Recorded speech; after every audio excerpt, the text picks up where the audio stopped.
제발 자녀가 있는 한 공간에서 부부 성관계를 맺지 않으셨으면 좋겠습니다. 이게 우리 아이들을 위한 겁니다.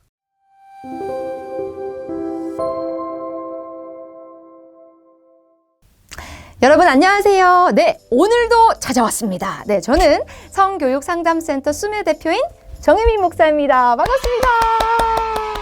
여러분 그동안 잘 오셨습니다. 네, 오늘이 아쉽지만 마지막 시간이에요.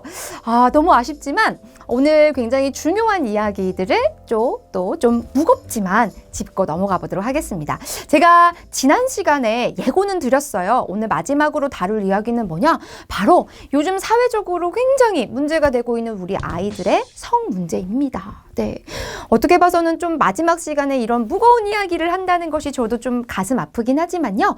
우리 아이들의 성교육에 있어서 정말로 부모님이 또 특별히 어린 아이들을 키우시는 부모님들이 이 부분에 대해서 제대로 잘 알고 계시지 않으시면 우리 아이들의 남아있는 인생 가운데 전체적인 성의 어떤 관계에 있어서 굉장히 치명적인 역할을 영향을 주실 수 있기 때문에 제가 이 부분에 대해서 우리 부모님들과 함께 마지막으로 나누도록 하겠습니다. 저희 센터로도 이런 이야기가 굉장히 많이 옵니다. 어린이집에서 그리고 유치원에서 동급생들끼리 혹은 뭐 한두 살 차이 나는 언니, 오빠, 형, 누나 사이에서 이런 성에 관련된 불미스러운 사건으로 이걸 어떻게 헤쳐나가야 될지 모르겠다 하시면서 피해자 부모님들도 찾아오시고요. 가해자 부모님들도 찾아오세요. 그래서 이걸 어떻게 처리해야 될까요? 라고 질문을 하시는데요. 저는 먼저 좀 이런 이야기를 하고 싶습니다. 우리가 이제 보면은 이런 이야기가 실제로 일어나겠어? 라고 하는데요. 일어날 수가 있어요. 근데 가만히 안을 들여다보면요. 어떤 나쁜 의도를 가지고 그런 가해 행위를 하는 친구들이 간혹 있습니다. 이런 친구들은 실은 굉장히 조금 심리치료라든지 트라우마라든지 왜 그 친구가 그렇게 했는지를 우리가 교육으로 심각하게 상담을 들어가야 되지만요. 저희 센터로 들어오거나 제가 이제 알고 있는 건들은요. 대부분 어떤 것들이냐. 아이가 모르고 하지만 겉으로 봤을 때 나중에 보니까 가해자들은 그냥 장난삼아서 막 이렇게 아이가 장난삼아 했는데 피해를 당한 친구들은 이걸 굉장히 당연히 피해를 당했으니까 심각하게 받아들이겠죠. 그리고 이 사건을 바라보는 주위의 어른들이 경악하게 되는. 그래서 가해자에 서게 된 그 친구는 이게 뭐가 잘못인지도 모르고 이렇게 되는. 근데 이거를 하면서 넘어가게 돼버리면요. 이 가해를 행했던 친구도 이게 본인한테 똑같이 트라우마로 남아서 내가 나쁜 사람이구나. 나는 왜 이럴까? 이런 자책감에 휩싸여서 이 아이가 나중에 초등학교를 가거나 중학교, 고등학교를 갔을 때에도 이 꼬리표가 자기 스스로에게 꼬리표를 잡고 가는 친구들이 너무나도 많기 때문에 제가 이때 부모님들이 하셔야 되는 역할들에 대해서 좀 오늘 디테일하게 말씀을 드리도록 하겠습니다.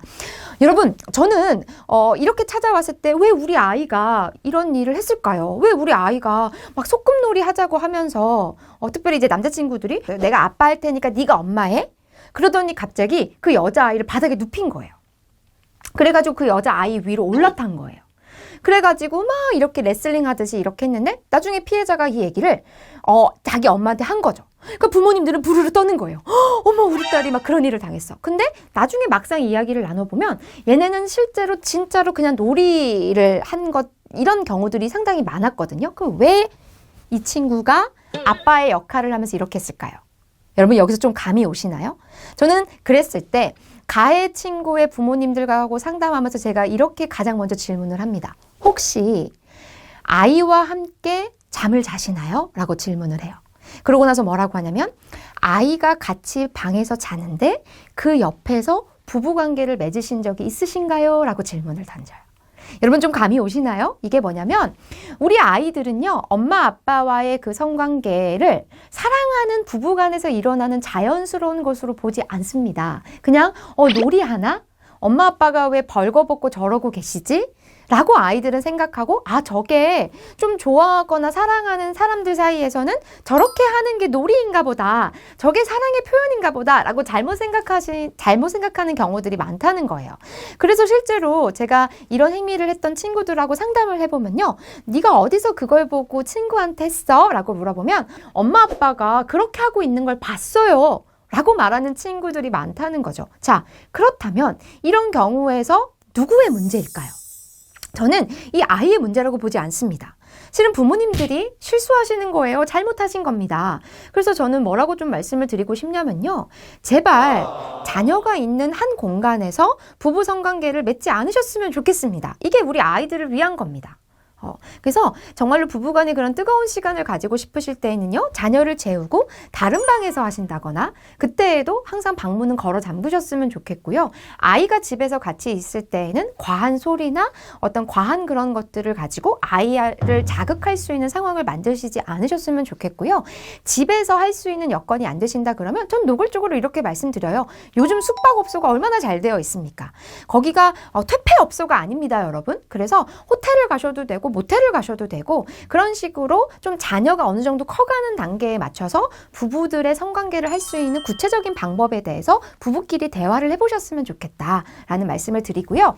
자, 이미 일이 터졌어요. 그러고 나서 아이가 찾아왔을 때 어떻게 해야 되냐라고 하시면요. 일단은 이 아이에게 본인이 잘못한 행위에 대해서 혼을 내시거나 화를 내시거나 윽박지르거나 매를 드시거나 때리는 방법으로는 절대로 이 행위가 고쳐지지 않습니다. 그래서 아이를 앉혀놓고 아이가 왜 그랬는지에 대한 이야기를 충분하게 이렇게 나눠보셔야 되고요. 만약에 만에 하나 이 아이가 어떤 의도성을 가지고 일부러 나쁜 의도로 그렇게 했다면 저희와 같은 전문가에게 이렇게 같이 자문을 구하면서 이 아이가 심리적인 조금 더 딥한 깊은 상담을 할 수 있도록 도움을 좀 요청을 하시고요. 근데 만에 하나 이 아이가 어디까지나 첫 번째 실수예요. 이거는 아이가 첫 번째로 했는데 이거를 아이가 놀이로 인지하고 있다면 그게 얼마나 상대한테는 이거는 존중 교육에 실패한 케이스거든요. 그래서 상대방을 존중한다는 것이 무엇인지, 상대방의 동의를 구한다는 것이 무엇인지, 이런 것들을 부모님들이 조곤조곤 잘 이야기를 해주셔야 됩니다. 첫 번째는 그렇게 넘어가실 수 있으나, 그런데 제가 어디까지나 말씀드리지만 첫 번째가 아니라 두 번째, 세 번째부터는 이거는 의도성을 가지고 한 거죠. 이럴 때에는 저희와 같은 전문가들을 동일하게 찾아오셨으면 좋겠습니다.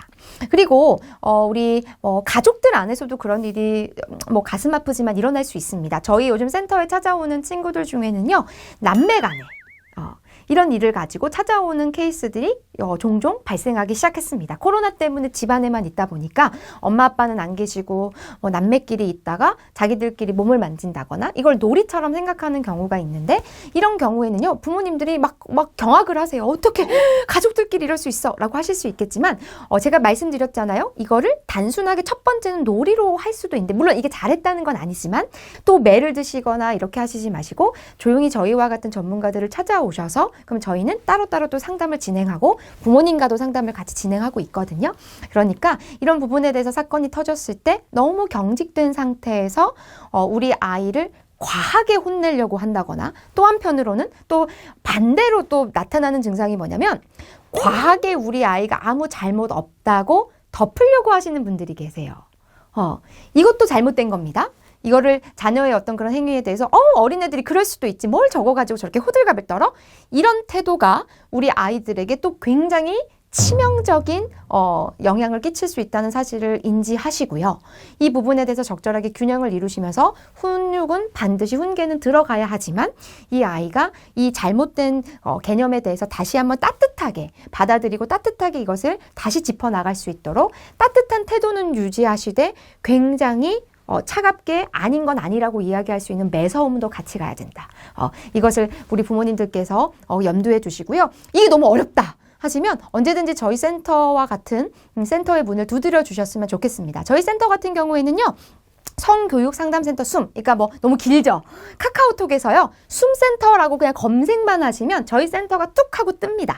그러면 거기에서 저희가 계속 저희도 이제 온라인 상담을 진행하고 있습니다. 그래서 저희 센터로도 언제든지 연락을 주시고요. 또 제가 쓴 책이 있습니다. 토닥토닥 성교육 혼자 고민하지 마라는 책이 있거든요. 그래서 이 책을 여러분들이 한번 읽어보시면서 책도 도움을 받으시고 또 이런 전문가와의 온라인 상담으로도 도움을 받으시면서 우리 자녀들을 건강하게 아름답게 키우셨으면 좋겠습니다. 저도 이제 한 아이 엄마로서 또 한 남자의 아내로서 또 이런 일을 하고 있는 사람으로서 우리 우리 부모님들이 얼마나 많은 갈급함이 있을까, 얼마나 많은 답답함이 있을까라는 생각을 가집니다. 그런데요, 결론은 저는 가정인 것 같아요. 엄마 아빠가 평상시에 우리 아이한테 어떤 눈으로 바라봐주고 어떻게 우리 아이한테 따뜻한 사랑의 언어를 하고 계시고 얼마나 우리 아이들을 껴안아주고 계시는지, 실은 거기에서부터 성교육은 성패가 좌우가 된다라는 말씀을 드립니다. 그래서 많이 안아주세요, 부모님들. 많이 사랑한다고 해주시고요. 사랑을 굳이 표현해야 알아? 아니요, 말을 해줘야 알아요. 100번, 1000번 안아줘도요, 말 한마디도 하지 않는다? 그럼 아이가 오히려 모를 수도 있습니다. 그래서 성교육이 멀리 있지 않다. 지금, 당장, right now. 여러분들이 하는 그 말 한마디, 혀끝, 손끝에서 나온다는 사실을 우리 부모님들이 기억해 주셨으면 좋겠습니다. 그래서 여러분, 4번의 강의, 여러분 어떻게 봐서는 길다면 긴 이 시간 동안 같이 이렇게 잘 달려와 주셔서 감사하고요. 언제든지 저희 센터는 열려 있으니까요. 언제든지 문의 주시면 따뜻하게 이렇게 상담해 드리도록 하겠습니다. 다음에 우리 또 좋은 공간에서, 좋은 곳에서 만날 수 있기를 기대하면서 저는 이만 인사드리도록 하겠습니다. 성교육상담센터 수매 대표인 정혜민 목사였습니다. 여러분 감사합니다. 그동안 감사했어요. 안녕.